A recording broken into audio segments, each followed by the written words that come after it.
1 चम्मच ये फर्टिलाइज़र दे दीजिए, आपके रोज़ के प्लांट के पत्ते हरे भरे हो जाएंगे। फ्रेंड्स देखिए, मैं आपको दिखाता हूँ। यहाँ पर मेरा एक रोज़ का प्लांट है और यहाँ पर इसके पत्ते पीले हो रहे हैं। इसकी वजह भी मैं बताऊंगा क्यों पीले हो रहे हैं। और अगर आपके प्लांट में ग्रोथ अच्छी नहीं हो रही है, तब ये सफ़ेद सी चीज़ आपके प्लांट की ग्रोथ को बूस्ट करेगी। देखिए, जैसे कुछ यहाँ पर आप देख सकते हैं, नई नई कलियाँ हर टहनियों पर आपको दिखाई देंगी। इस तरह से जो है आपके प्लांट पर ग्रोथ आएगी। देखिए, इस पर भी इस समय ग्रोथ नहीं है और इन पर मैं ट्रीटमेंट करके भी दिखाऊंगा आपको, और किस तरह से इसका उपयोग करते हैं और क्या है ये सफ़ेद सी चीज़, ये भी बताऊंगा। पहले समझ लेते हैं कि रोज प्लांट पर ये पत्ते जो हैं इस समय पीले क्यों हो रहे हैं, और इनको जो है प्लांट पर लगे लगे रहने देना है या फिर हटा देना है।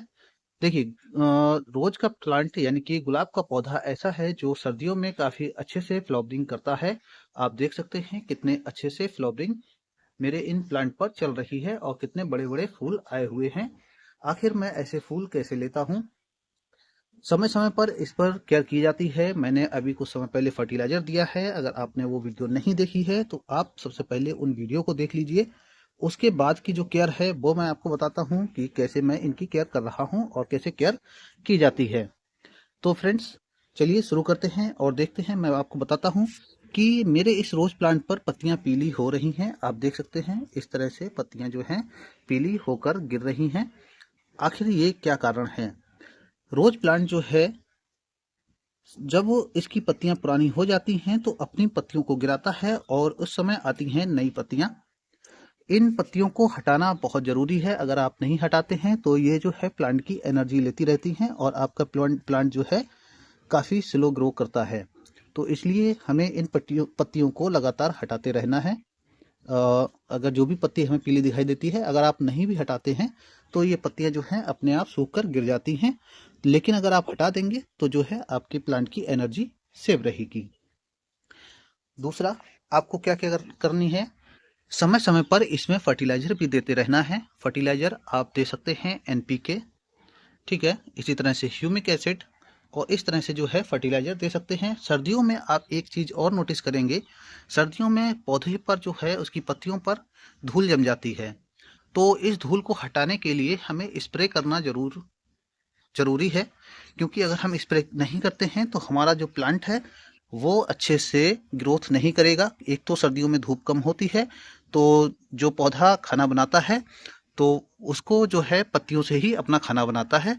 अगर पत्तियां साफ नहीं होंगी तो ये अपना फूड यानी कि भोजन अच्छे से नहीं बनाएगा। इसलिए हमें पौधे पर स्प्रे करना चाहिए। फिर आपका एक सवाल और आता है कि स्प्रे सर्दियों में कब करना चाहिए, क्योंकि फंगस की समस्या भी ज़्यादा आती है। तो स्प्रे आपको जो है सुबह के समय करना चाहिए ताकि पौधा आपका सूख सके।